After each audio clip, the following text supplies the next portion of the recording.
what are you doing? Like, all you had to do was show up and you wouldn't have been homeless. I might as well get something out of it. I might just start drinking again, right? Otherwise, I'm just sober and miserable. So I've had that from the family side too, Matt. Please have a drink. There are mothers, brothers, fathers that have disowned, and I know some of them because they're still recovered. It's still possible to recover when your family disowns you. All right, welcome back, Tony and Matt. I feel like it's been a while since I've seen the two of you. Glad What's up? we're back at it. Tonight, we have a special guest with us. We have Elizabeth, and you know what I love about Elizabeth being with us tonight, and I hope you two also feel the same ways. I don't know what number podcast this is tonight. But when we have guests on, we have tended to focus on the family member, the parents, and how to handle their adult children struggling with an addiction. And I'm really excited about tonight because we have a family member on who's going to kind of like be co-facilitating with me with asking you two questions, who's a partner of someone who has been struggling. And so we want to bring some perspective to partners who are trying to support someone that they love and care about through an addiction, from getting them into treatment to when they come home, supporting them through relapses. And there's just so many questions out there. So Elizabeth's going to start with telling us a little bit about her story, and then we'll just kind of see where this conversation goes. But really excited, and thank you everybody who watches this. We really appreciate you. You know, our motto is if we can just help one family member support somebody, then we feel like we have done what we've set out to do. Of course, we want to reach as many people as possible because there's so many family members out there who are struggling and want to help and are having a really hard time helping. So you can help us get the word out by subscribing and liking, just so that more people can be helped. So appreciate you all. All right, Elizabeth, how are you? Hey guys, nice to see all of you. Hey, Hey, how are Hey, you? Maddie, Tony. I'm well. How are you guys? Good, good. good, Thanks for good. coming on. Good to Good. see you. Yeah, good to see you guys. So I guess I'll kick it off here. I'm just going to tell you a little bit about my story. So my loved one is my boyfriend. Our story is about 2.5 years long now. We met 2.5 years ago. Fell in love instantly, love at first sight. Um, and yeah, I love him. I adore him. He's such an amazing guy. And so anyway, yeah, we were dating, and about 4 months into our relationship, some things happened, surrounding alcohol, and it kind of opened my eyes that, maybe there was something going on a little bit deeper than just, social drinking. So, he ended up, seeking treatment. He went into an inpatient facility. It was his first time ever. So that was in October of 23. He did about 30 days there at a rehab, came home, did an IOP for about 6 to 8 weeks, got about 6 months sobriety under his belt, which is amazing. He put in a lot of hard work. And then kind of just got into some old behaviors, they crept back in, just kind of really trying to do it on his own. And it just didn't work. So he ended up having a pretty significant relapse last summer of 24, and ended up getting back into treatment last August. So it was about 10 months from the first time he was there. Did 30 days again inpatient, and came home and kind of did the same thing. Did an IOP, didn't do it as long, maybe just like 2, 3 weeks, didn't really like it. And then again, struggled, picked back up, struggled with drinking. And it's kind of been like the same type of cycle where, he drinks for a few days and then he stops, which is incredibly difficult. And it shows a lot of strength and willpower on his end. But eventually, those sober moments become less and less. And then the drinking becomes, more frequent and then relapse again. So he ended up relapsing again this past spring. Went back into treatment in June. He did 35 days this time, a little bit longer, and then realized that he needed some more support. He couldn't come home and just do what he's been doing. He realized, it just wasn't working. So he moved away, went and lived at a sober house and did a PHP program for 8 weeks. So he was gone the longest ever, from our home and from me. So he had I think he was gone for 13 weeks, got 90 plus days, sobriety. He works really, really hard when he's in treatment, very motivated, does just tons of grit, tons of determination. He's a really hard worker. Felt like he was ready to come home, came home, enrolled in an IOP. And he even said, like, I'm going to do 5 days a week. I'm going to do this hardcore. Started trying to go to some AA meetings, ended up having a little bit of a slip, picked himself back up, still going to IOP, still going to meetings, but he's definitely struggling. I mean, it's hard. Coming back home is hard. So our journey is still going. I'm still in this 100%. I have a lot of faith, a lot of hope, and a lot of love for him. So that's kind of where we're at. Before we jump into the question, I would just love for Tony and Matt, just some of your thoughts, just in general, because as Elizabeth is talking, like your voices are going through my head with, that number one, this is a long journey, long game. Let me correct that, long game that's played one day at a time. And as I'm listening to, your loved one's journey and the relapse, like I just want to remind our viewers that nothing that he learned while he was in treatment is lost. And I think Tony and Matt, you two both talk about that, because I feel like as family members, when we're on this roller coaster of treatment, then relapse, treatment, then it feels like, oh my God, like it feels heavy, and it feels like, when are they going to get it? And it's very frustrating. So I'd like both of you to just comment. I just want to put a pin there and us to comment on that first, if that's okay. And then anything else like, I had jumped about like out. 17 questions come up in the time that she was talking. But I think the one I want to ask you right now, and I think I've asked you this question before actually, but to kind of indoctrinate you to the show with some of like the hard-hitting questions that we get around here. Um, because I think this is something that some people at home might be thinking too. Uh, why stay with him?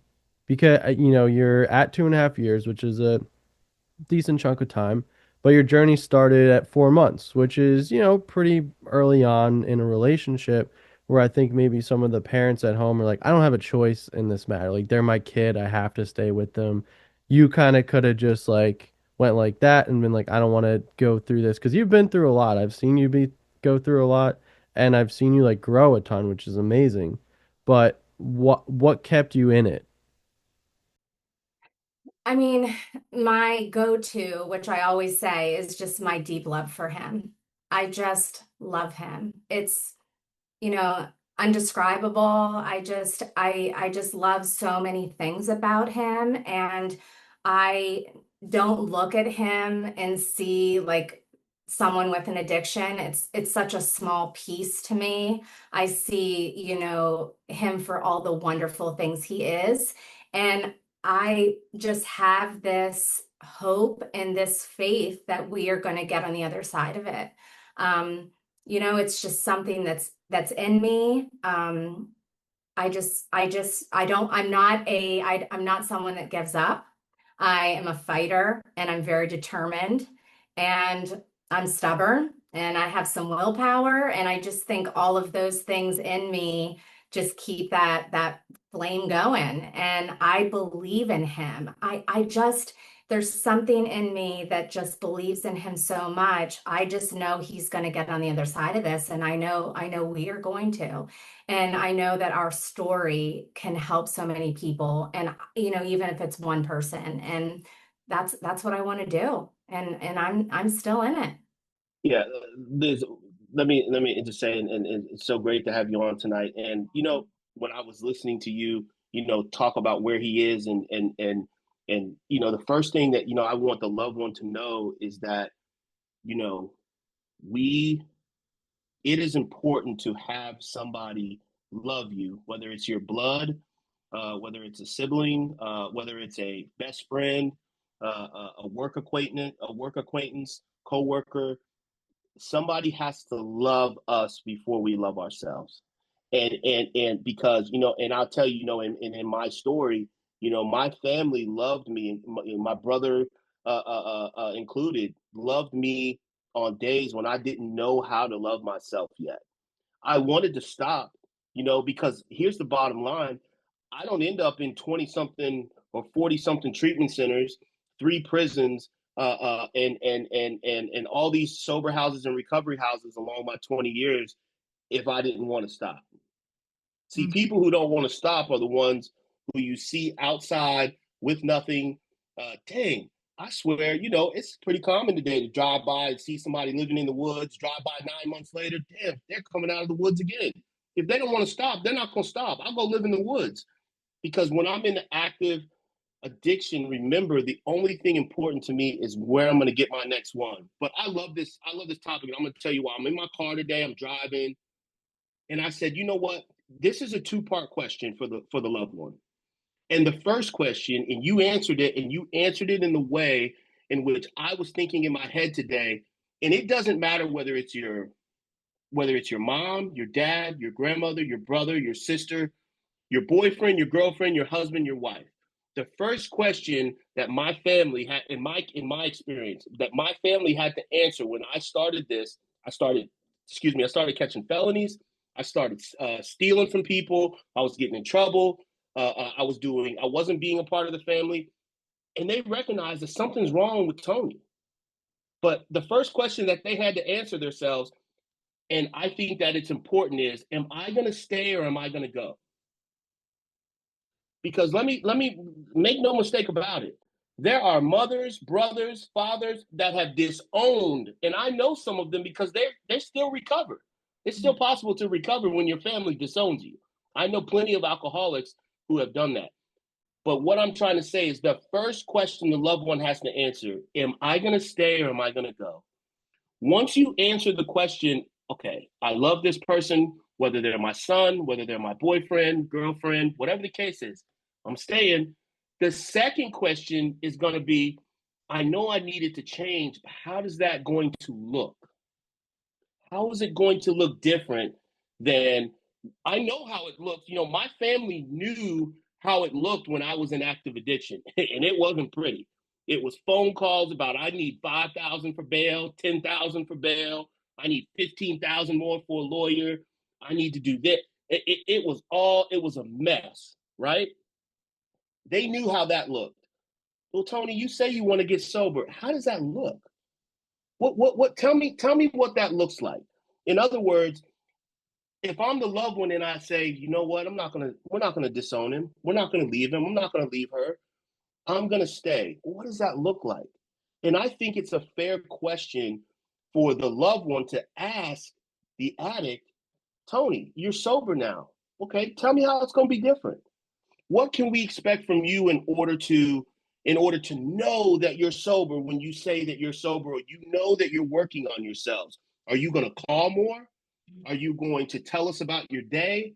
Are you going to tell us how your employment's I mean, how is it going to look different than the past umpteen years? Because the past 2 years, 15 years, 20 years, whatever it was in that person's dynamic, start having some reassurance about, okay, you say it's going to be different. Well, how does that look? So two questions: am I staying or am I going? if you're going, you don't have to worry about question two. And there are some people who make that decision. But for those of us who stay, because you know what, I see past the addiction. I know what kind of person he is. I know that person's underneath. Okay. The second thing is, how is it going to look going forward in this new realm of life? What are you willing to do different? Here are my boundaries, and here's what I'm, kind of expecting. But what does that look like? And I think that that's an important question sometimes that gets skipped over, as to, well, mom and dad, you know what? Or sweetheart, you know what? I'm going to do this. And this is what you can look for if I'm doing well. And this is what, you know what I mean? And really having that conversation about, what does it look like when I'm not doing what I used to do? Yeah, I love that. And I think for me, like you said, Tony, it's never even crept into my mind about not being beside him. Like it's just, I'm in it. Like I'm in it. I'm in it until the end. Like, so let's do this. And I also love what you said about the second part, because he has had a few relapses. I've really had to reevaluate how I handle things. The first one, I'm much different now. I've grown a lot. Like Matt said, I've learned a lot. One of the things that I've done is I've just, really educated myself. I've read tons of books. I've done support groups. I've watched podcasts, anything, like anything that I can get my hands on, I do, because for me, um, it just, the more knowledge I have, I feel like I can handle the situations more. So for me, that feels good. And, I've learned, I tell people all the time, like I could probably write a book about what not to do when your boyfriend is having a relapse, or what not to do when they're in active addiction, because I've probably done all the wrong things, but I know that I've done a lot of right things too. And going through those wrong things, I've learned a better way. So yeah, I just, that's just me. I always tell people too, like I talk to a lot of parents, a lot of partners, and I just say, you need to figure it out for you. No one can really, yeah, sure, they can give you advice, they can tell you what they would do, but no one knows unless you're in it, and what is the best thing for you to do. And I've just never ever wanted to throw in the towel. I really believe in him. And he, something else you said, Tony, like he doesn't want this. Like he doesn't want this. He doesn't want to be like like on his hard days. This is someone that has had some really hard things in his life, and I get it. I tell him all the time, if I went through those things, I'd be drinking too. Like it makes sense to me. But I know there's a better way. And and I believe in him. Like I know he's gonna do this. He's gonna do it. And and I also know the statistics, and he's 44, and he just started doing treatment when seeking treatment when he was 42. So look at, you started when you were in your 20s. I mean, it takes people years and years and years. So, I hope our time at this is short, but if it's not, I'm here.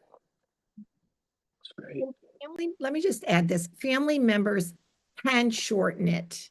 And I'm here to say that by a help that helps and not being a help that hurts.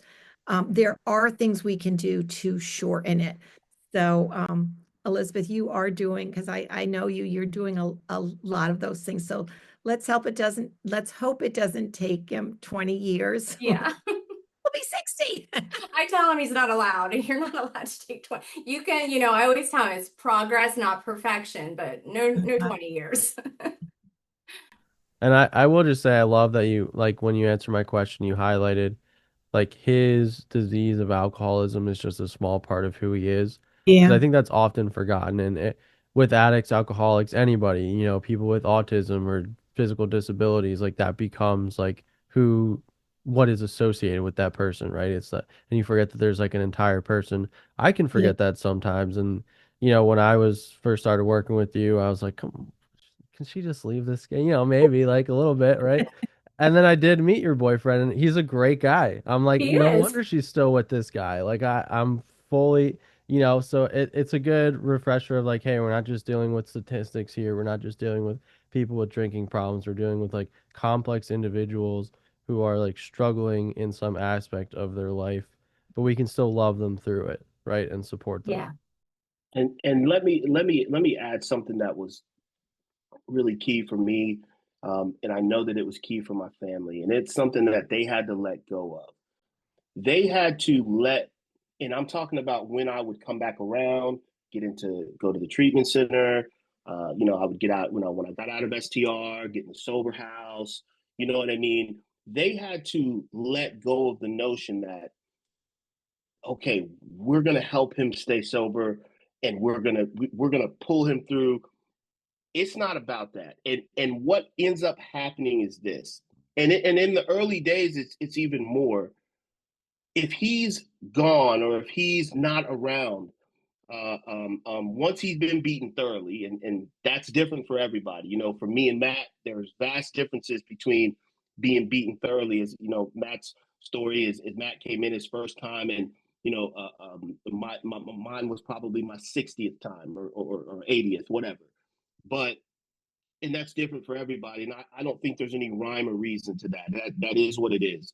But when he is, and when he starts taking this thing seriously, something that you might notice is that, wow, he's like he's at one of those. A lot of people call them that aren't educated. They call them those things.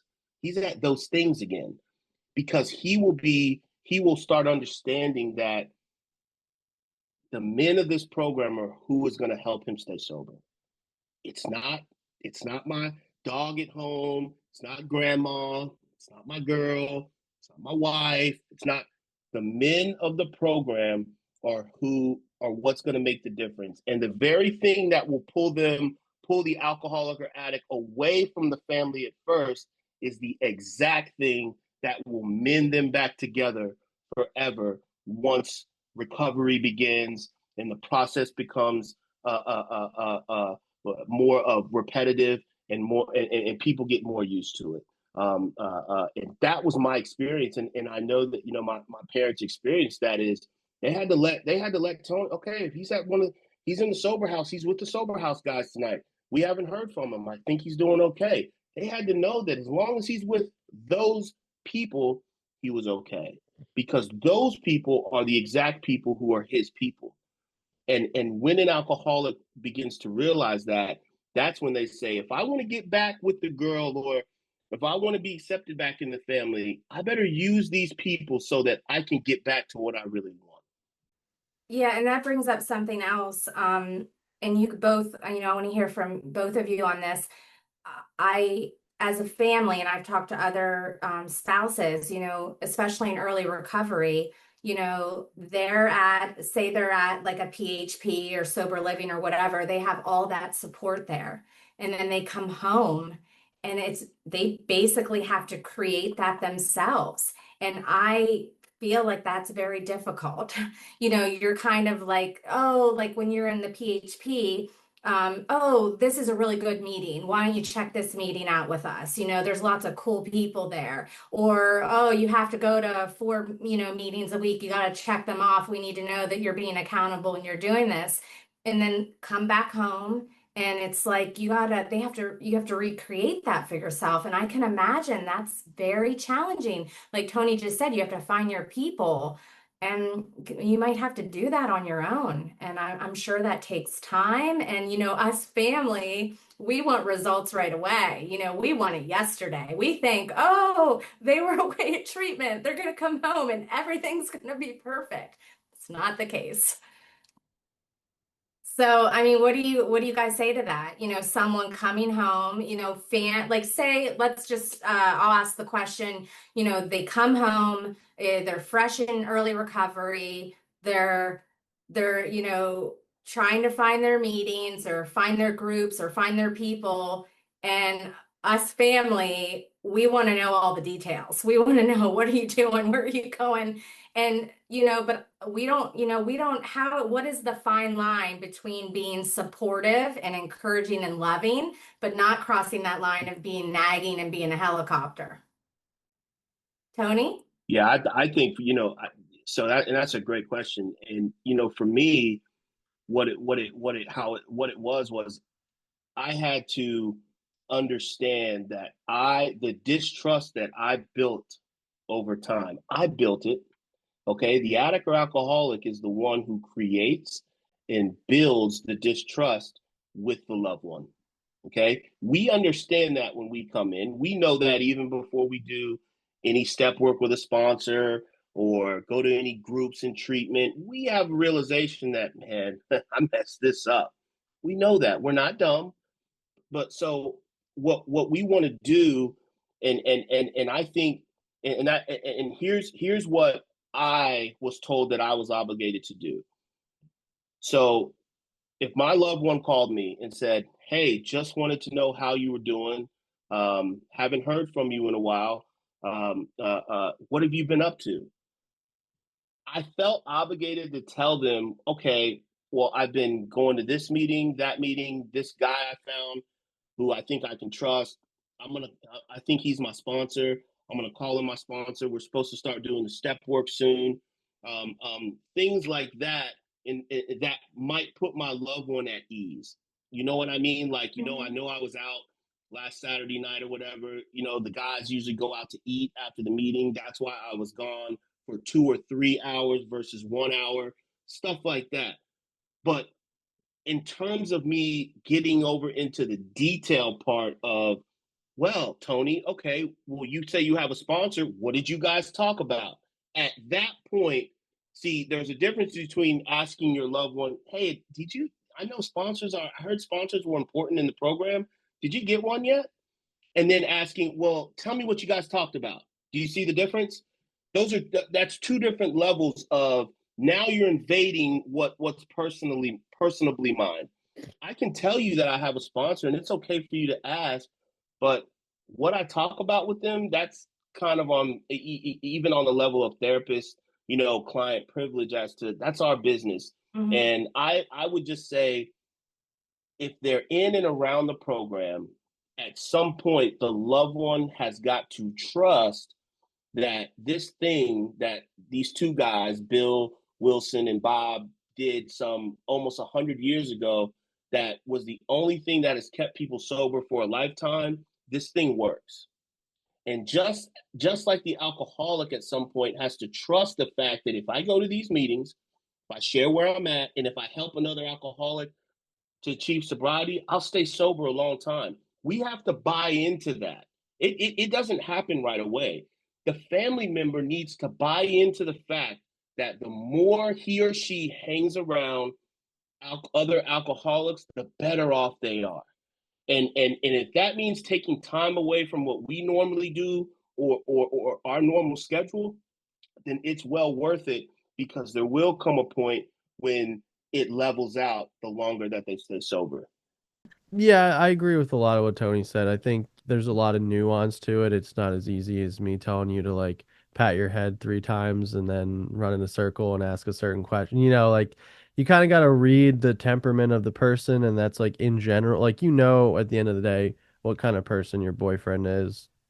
When he's in a good mood, when he's in a bad mood, probably when he doesn't feel like talking, like when he wants to talk, and like addicts and alcoholics inherently are people that like generally don't like to talk about things because they found a way to cope, which is like drinking and doing drugs, right?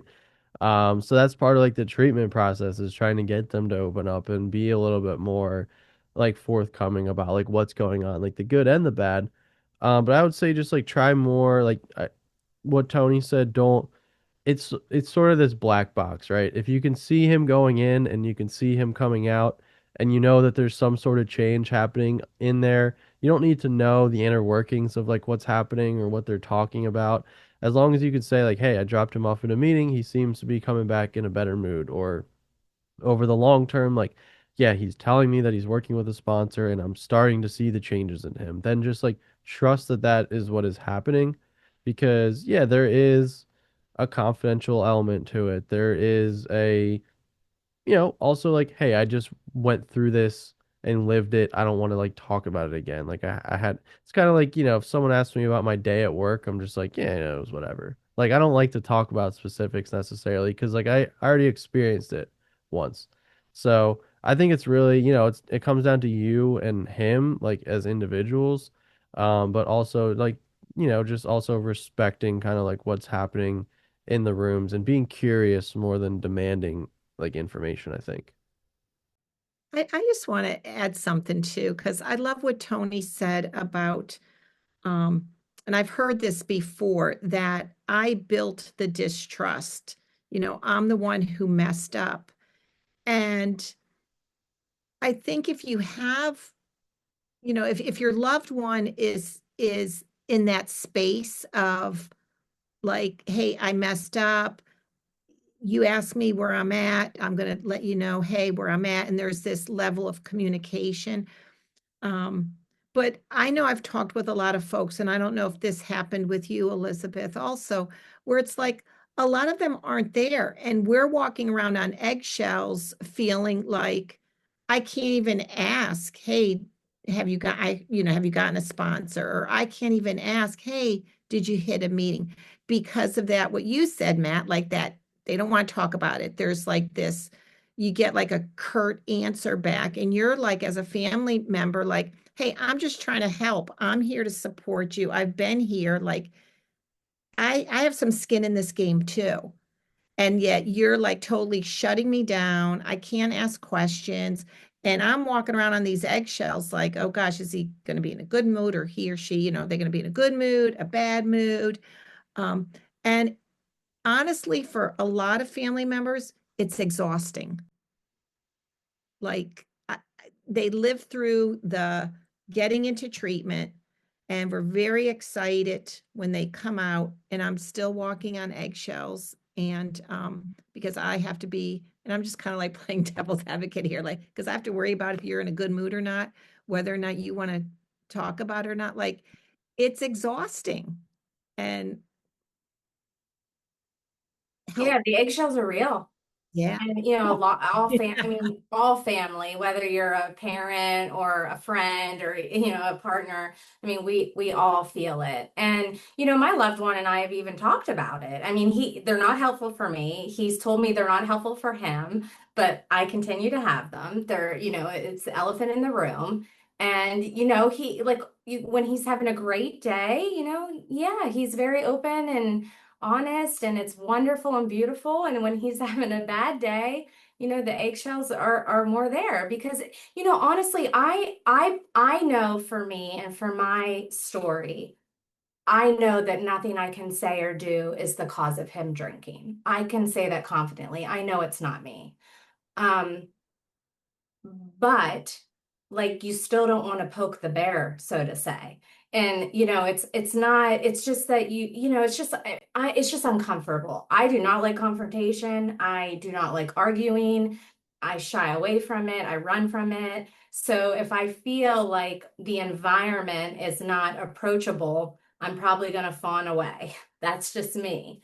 But again, it's not helpful, and I'm really working on that. I'm trying to have a voice more, and mean what I say and say what I mean. And I stumble. It's not perfect, but yeah, those eggshells, we don't like them.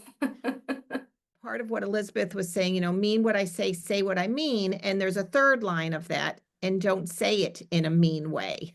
So, I get triggered too. I have moods too. I get frustrated and anxious and angry. You're not walking around on eggshells around me. Like, oh, is she in a good mood today? Is she gonna like be pissed off about something I said or did? No, you're just coming and going, and you know, Yeah, I'm trying to think like if I was in that position, like what kind of words I would definitely not want to hear and what I would want to hear.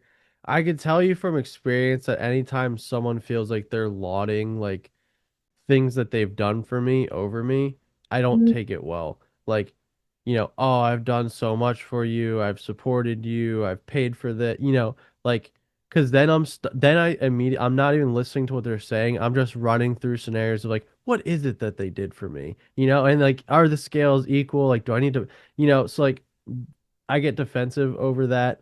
I think more I like what May said about having skin in the game, and also Elizabeth, from your perspective, not like, hey, like I've stood by you, you owe me this, like loyal, more of just like like it frustrates me that I can't help you the way that I want to help you.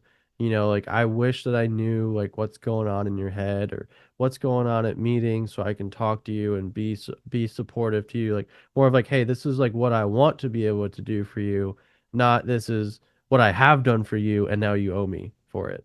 Yeah, luckily I'm not in that space where, like holding things over him or you owe me this because I did that. I think it's just, I wear my heart on my sleeve. I have a lot of feelings. I have a lot of emotions. I love to talk. And when you're trying to talk to someone that is, struggling with an addiction, like Tony said, don't want to talk. So, it's a challenge. And I'm sure I can be a lot. And, in his defense, I'm sure I'm a lot at times. Probably sometimes he's just like, let me go.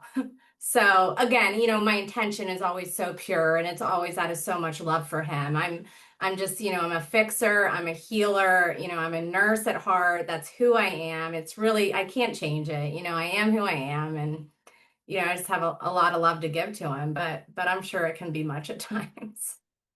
Right. And just out, on that subject for me, and I know that the biggest change for me, because I remember the days when, the first 5 or 6 years that I was coming in and out, as soon as I would get to the sober house, all right, I guess I'll call mom and dad tonight, check in, if I would have had a wife or whatever, it would have, or girlfriend, it would have been her.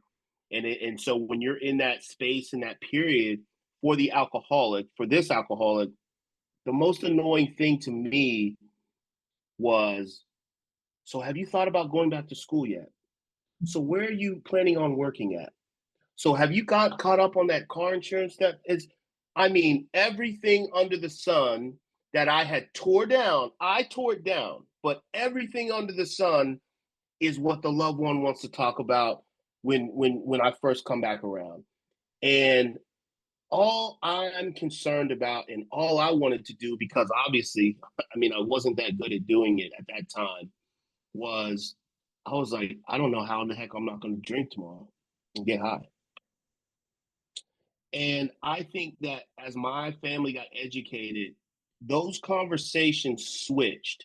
And it was very helpful when they did, because what it allowed me to do was process what I needed to process when I was in early recovery. And those conversations got shortened and they got switched to, hey, have you, how did you do today? Did you are you sober today, Tony? Did you did you do something, fun in your recovery or whatever the case was? Like the conversation switched from let's talk about what you need to do and what I'm looking for and what you did and what you need to kind of make up for, to, are you still sober?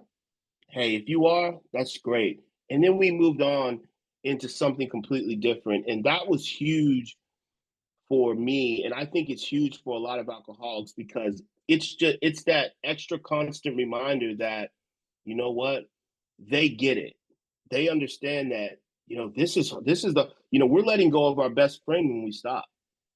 Now, our wife, our girlfriend, but they might be a close second, but that best friend is that alcohol or that drug that we're doing. And when we let go of that, hey, I need a little time, I need some time to mourn that. Yeah. You know what I mean? I didn't have my best friend today. So be careful with the what happened at the job, what did you do afterwards? What I don't really, let's not talk about all that. Hey, you know what? You made it through a day sober today, son. That's good job. And I think it can be early on to switch those conversations to, hey, you know what, sweetheart, you made it through another day sober. Like all the other problems that you got, those are going to get better. But the one that we can't fix and need to stop trying to redo it after I do it is putting that drink or that drug in our body. And when I knew that that was also the most important thing for my loved one, like I might have known it from just knowledge and just, yeah, my family loves me, yeah, my brother, he cares, you know. But when you hear them just say, hey man, I didn't call you for any, my brother, I didn't call you for any other reason today, to say, how are you still sober, how are the meetings going? Oh, that's good. And then we went on. Like, that's like refreshing to the alcoholic, and it can relieve some of the early on stresses that we bring, because we know we have a pile of crap to make up for, and we know we have this, that, and the third to do. But the most important thing is, you know, that we don't drink a day at a time. And for the loved one to get on that same page with us, that can lift us up to the fact to where, you know, we feel more comfortable, and we start doing more. Yeah, that's helpful. I think we get caught up, sometimes in those details. And at the end of the day, if you made it through today and didn't pick up, that's a huge victory. How do you approach? So your loved one has come out of treatment and you don't know if they're using or not. And that's always like a lingering question in the back, because their behavior kind of points to that they are using, in the sense of they're moody, starting fights, don't want to talk. Um, we had, one mom saying, her son just staying in his room all day, just came out of treatment, in his room all day, didn't come out of his room. And so it's like, we don't want to accuse them, but the question is like, how do you, because it's in your mind, like, are they using, like, they went to a meeting, but nothing about their behaviors are changing. Like the behaviors still feel like they're using. So any advice, suggestions for family members who are struggling with that question going through their mind? Should I confront them? Should I say something? Should I just let it go? Run out and get a drug testing kit? I don't know. What are your suggestions? Well, sure. I think that if the person is living under my roof and my care, whether it is a spouse or son, daughter, then you have a right to protect what's yours, which would be the house. Um, and so instead of talking about the behaviors, because what people need to understand and remember are that even when you remove the alcohol and drugs from an alcoholic, they're still the person that they are underneath. And what we find out as alcoholics and addicts is that, ooh, I thought I did that because I was getting high and drunk all day. No, I still like to do that. And this is with years sober, because you find out that, you know, some of those things are just in your DNA, and it's in your repertoire to isolate. It's in your repertoire to curse a lot. It's in your repertoire to, be short fused. And we call them character defects in the big book. And we learn that even without the chemical, we are still who we are. So I don't think correlating it to a behavior, unless it is a direct behavior as to, oh, I went to give you a hug and I smelled liquor on your breath. Are you drinking? That's a pretty direct one. I mean, and the question becomes fair. But I think that if people are on the line, so to say, and they're like, something's not right, but I'm not sure that they're using or drinking again, and I don't want to pry in order to find out. Here's my experience, and I've been on parole and probations for a very long time, ever since I was in my 20s, right? And it's kind of like that thing, I've never been scared to go into the parole office and take a urine screen when I've been sober. The problem is, for many years, I wasn't sober. So I didn't go into the parole and the probation office. Like, if my parole agent showed up right now, I would love it. I'd offer a cup of coffee. I'd say, do I need to go in there for you and do my thing? And you know what I mean? And the reason that I would be like that is because I know that it's coming out okay. I know that, I'm doing what I need to do. So I think with the reassurance behind it that if there's nothing to hide, there's nothing to hide. I mean, it's Mm, like me taking a polygraph. If I cheated on my wife, I shouldn't. If I didn't cheat on my wife, I shouldn't have a problem taking the polygraph because polygraphs gonna come back. They're pretty accurate. You know what I'm saying? So it's the same concept as hey, would you mind going to Quest Diagnostic and we can read the results together when they send them to you? Because they email them to you. You know what I mean? If there's something to hide, there's something to hide. If there's not anything to hide, then there's nothing to hide. And that old game of how dare you ask me that? That's the first sign of somebody who's drinking and getting high when they're saying that they're not. wow. Yeah, I agree to an extent, I think. I think maybe going back to what we talked a little bit about earlier is that like addiction isn't everything, right? Like just because someone's having a bad day, week, month doesn't mean that they're using. Like I can still be depressed. I can still isolate. I can still be an asshole when I'm sober, and that's just because life sucks sometimes. Or I'm going through something or something with me is not right.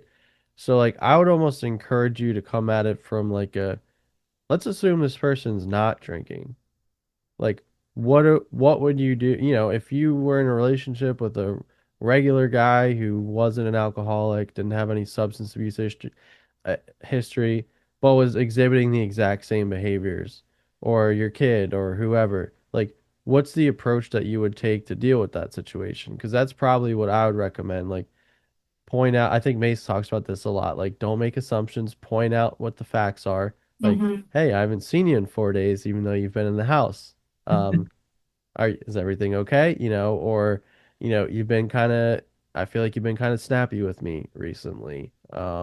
Is it anything I'm doing? Like kind of like be a little like gentle kind of with them.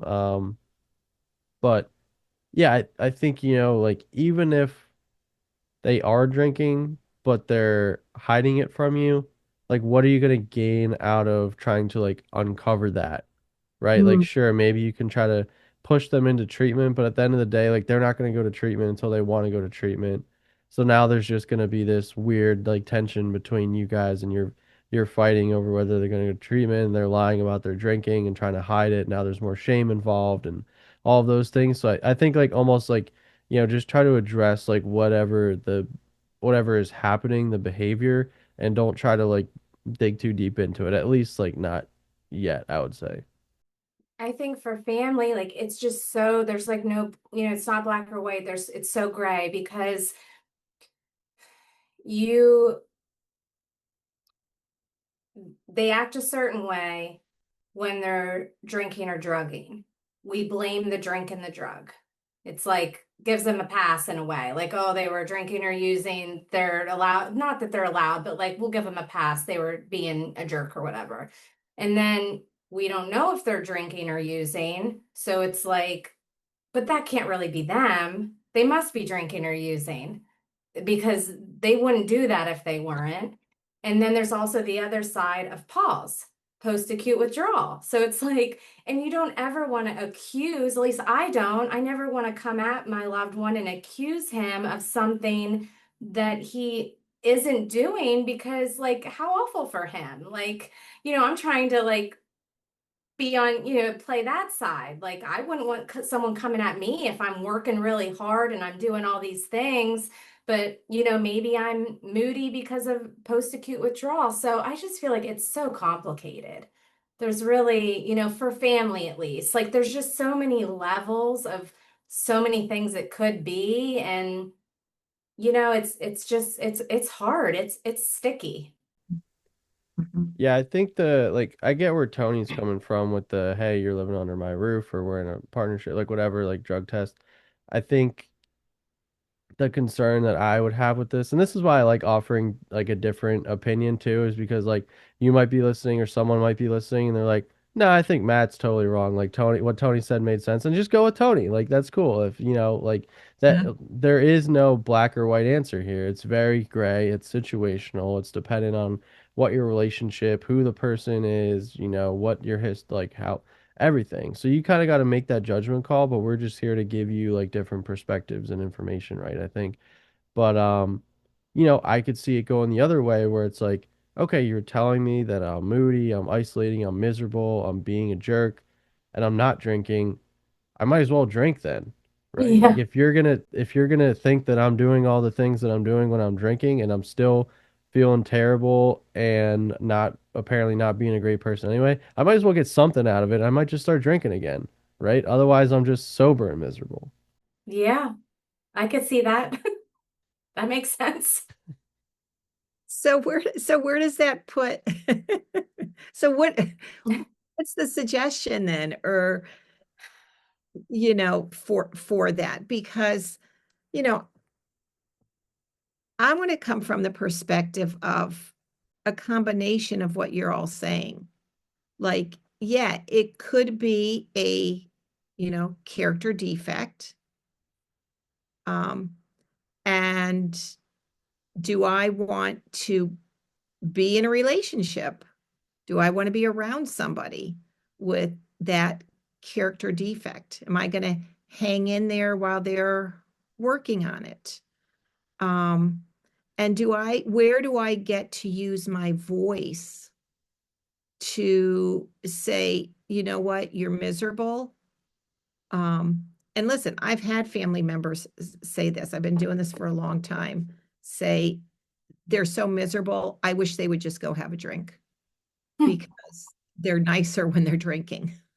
So I've had that from the family side too, Matt. Like, just go, please have a drink because you're just miserable when you're sober. Um, but where do and this word voice, it came up a lot this week for partners.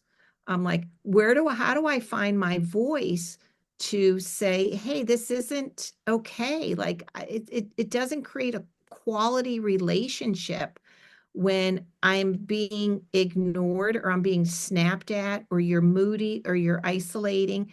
And yeah, maybe you're not drinking, but where do I get a say in? Because now I'm feeling like, Matt, if I say something, you're going to say, well, I might as well drink. So that just kind of like felt like you just shut my voice down. I know you didn't mean to, but do you know what I'm saying? So like like I don't want Yeah, my no, voice to be shut down. I I'm in a get, relationship. yeah, and like, you know, to your point, like you guys have been dealing with this for so long, it's like about damn time you get to say something, right? You know, like when is your turn to talk? Um, and I think that's what I said initially, like that's probably where I would come at it from is like how would you deal with any other person in a relationship or a sibling or a partner, like kid, like remove drugs and alcohol from the equation, they're just acting like that. Like how would you deal with that person? Would you confront them about it? Would you leave them? Would you try to change like anything that you would do? Like that's probably what I would start to fall back on there. Yeah, I mean, and I'll add a little bit to that. Yeah, it's a fine line. It is, and you have to.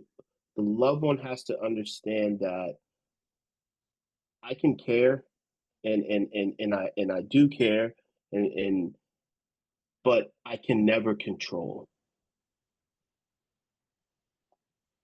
And the question that the loved one needs to look themselves in the mirror and ask themselves is, am I trying to care right now, or am I trying to control? And that's if you're trying to control, just stop.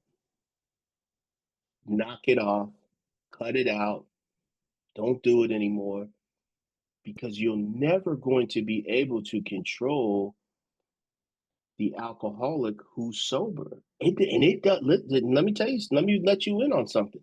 It doesn't matter whether they've been sober 5 years, 10 years, 25 years. that feel I had there was a couple that was in my home group here, and they've been sober. I think he had been sober for wow, 30 something, 32 years, and she was sober maybe 21. And I asked him one time, I said, I was dating somebody at the time, and we were both, we were newer in sobriety than them. And I asked him, I said, does that feeling ever go away? Now, they were two alcoholics, of course, not one that was normal and one that was an alcoholic, but they were two alcoholics. And I said, does the feeling ever go away, or that nervousness that they could walk through the door and they could be drunk that day? And they said they had been together, I think, over 15 years. And they said the feeling was still there. Now, and what I'm saying when I say that is that you have to learn how to care for that person from a distance. It's almost like loving somebody from that distance. My mom talks about it a lot on the family group. Mm-hmm. I had to let Tony, when Tony got sentenced to prison, I had to let him go. I had to Mm-hmm. trust that God was going to render his situation and make him a better person through that experience. Now, I still wrote him letters. I still answered the phone when he called because, I think at that point she was caring and not controlling. And that's the main question here is am I caring right now, or am I controlling? And then if I'm caring, the famous question I love to ask is, what does that look like? And I get back to it. That looks more like encouraging the person. Hey, I know you've been isolating lately, and I know you isolated when you drank. Is everything okay? I don't. And you're not asking that direct question. Are you drinking again? Because you're isolating. All you're noticing is, hey, you've been isolating. Is there anything going on? Anything that you want to talk to me about? See when I play that angle, I'm caring for the person. I'm not trying to control whether they are getting high or drinking in my face. Because the bottom line is that if I want to get high and drink in your face, I'm gonna do it. And there ain't nothing you can say or do that's going to stop me from doing that. And Tony, I just want to add to that. I like that caring. I wrote down caring and not controlling. I want to add that you also have to care for yourself. And the only person you can control is yourself. Mm. And that leads to the natural consequences for the other person. So if we circle back around to, somebody's talking to me disrespectfully, or not talking to me, isolating, there's a natural consequence for that. And because I care for me, and because I can only control my side of the equation, it's okay for me to use my voice and say, hey, this doesn't feel good when you're isolating, or it doesn't feel good when I'm being snapped at and I don't feel like I did anything to deserve that. Um, and yeah, like what you said, leave it at that, but knowing that there's a natural consequence for that. Like there's only, we do a workshop using the invitation to change approach. And one of the things we talk about is, everybody has a limit.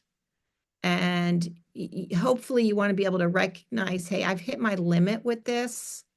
And I want to be able to use my voice to talk about with you that I've hit my limit, because the next spot for me is going to be my breaking point. And you don't want to get me to my breaking point.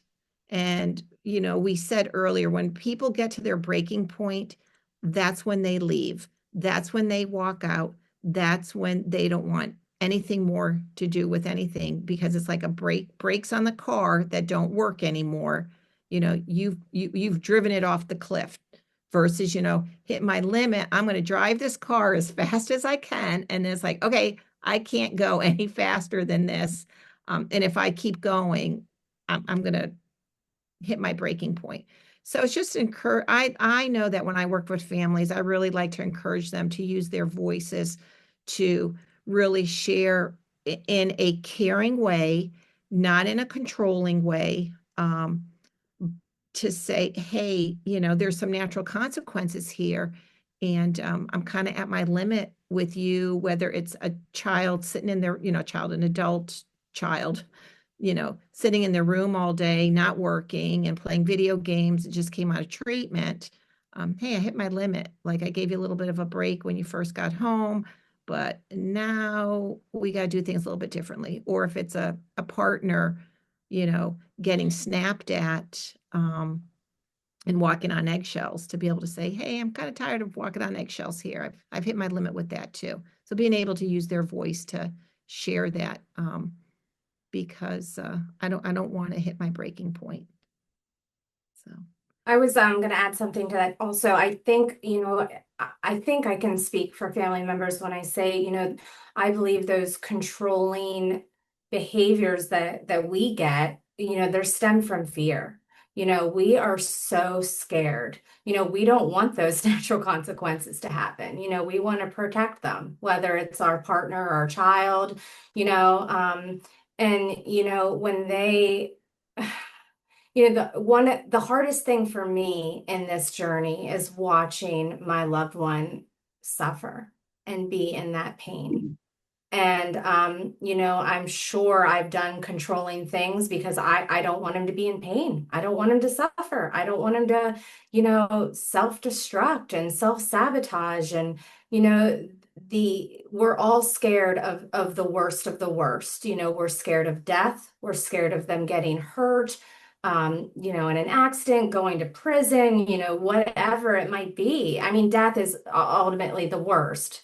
And when we start feeling out of control, because there's so much of this disease that you feel out of control, both sides, it's scary. But I agree with everything you said, Tony. I mean, it's just it is important for us to pause and not be in that controlling mindset and be more of the caring. But I can see why we do get controlling. So I just wanted to speak for the family because it is a roller coaster and there's no guarantees. And a lot of us are always worried. We're waiting for that next shoe to drop. let me just add this, and I don't know if Tony and Matt want to jump in here. We actually learn more from our negative behaviors, just universally. And so many times what we're trying to control with not having our loved one face the consequences of their negative behaviors, we're almost like robbing them of what they could learn from facing the consequences of that negative behavior. And again, our minds go to, the big things, Mm-hmm. the jail, Worst case scenarios. the worst case scenarios. But we do it on the little things too. Call out work, pay this for them. Go and start their car, blow in the thing to start their car for them, make excuses for them. So, there's a whole spectrum of things that we do as family members to control them not facing negative consequences. Even letting them talk to me a certain way or sit in their room because I think, hey, if the natural consequence of that, if I love what Matt was saying about, if drugs or alcohol weren't involved, would I let somebody, talk to me a certain way? No, you're not talking to me that way. Like, I don't care if you're drinking or not drinking. Like, you don't get to talk to me that way. So what's the natural consequence of that? When you talk to me that way, I'm not going to talk to you. Like, like there's just natural consequences, to these things that, we get scared Mm-hmm. of, letting them face. Mm-hmm. So keep me honest here. Tell me if I'm wrong, but No, You're yeah, not I think like I think that's how me and Tony learned everything that we know, right? Is just kind of trial and error. And it's easy. Like I had a client recently that came into treatment homeless, did absolutely nothing in treatment, was warned that they would be removed from treatment if they didn't do anything. Like we're aware that they would be homeless, and then just did it anyway, you know? And Mhm. on my side of the table, it's like, what are you doing? Like all you had to do was show up and you wouldn't have been homeless. But like apparently that wasn't, you know, the trade-off wasn't there for that person. So, you know, maybe they'll find themselves homeless and say, "Man, I wish I went to group or raised my hand or whatever." But, you know, like that's kind of the consequences, right? And maybe like that will inspire someone to do something differently. Same as like me losing my job or, you know, getting to a dark place like mentally or Tony ending up in prison. Like those are kind of the things like you never know what it's going to be that inspires someone to change, but it is like those things add up over time and you know, they are necessary. Otherwise, why would we do anything differently? Yeah. Well, guys, it's time to start wrapping up. I know, Elizabeth, we didn't get to all your questions, and Oh, that's okay. I think We'll do this again. okay, yay, we'd love to have you come back again. And I know Matt said when you were doing your introduction, he had about 17 questions. So I think we got to one of your questions, Matt. Yeah. Well, So, when you guys first asked me to do this, I was like, I don't know. I got to talk to my boyfriend because, I'm super protective of him and his story. And I know this is my story too, but, I don't ever want to say anything, I don't want to, I respect his privacy. So I talked to him about it and he said, yeah, this is right up your alley. Go do it. So I was Can I throw excited one that, question at you before we get into yeah, real you quick? can. If there was one thing that you know right now that you wish you knew when you started this process, what would that be? Let me think on this for a minute. One thing that I know now, I would say the number one is the importance of self-care.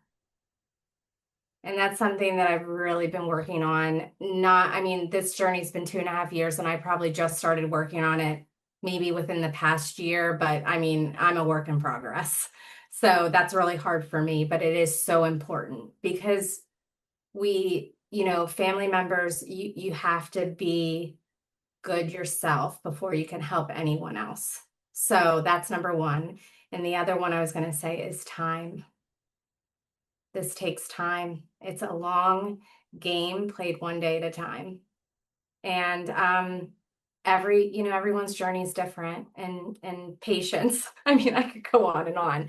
But yeah, I would just say, this is not for the faint of heart. And this is, you just have to have it takes a lot of time. And we talk about that in family group all the time. We hate that word because we want it yesterday, or a year ago. But I would say those things. awesome. Awesome. I think that's a great space to kind of wrap things up. Elizabeth, again, thank you so much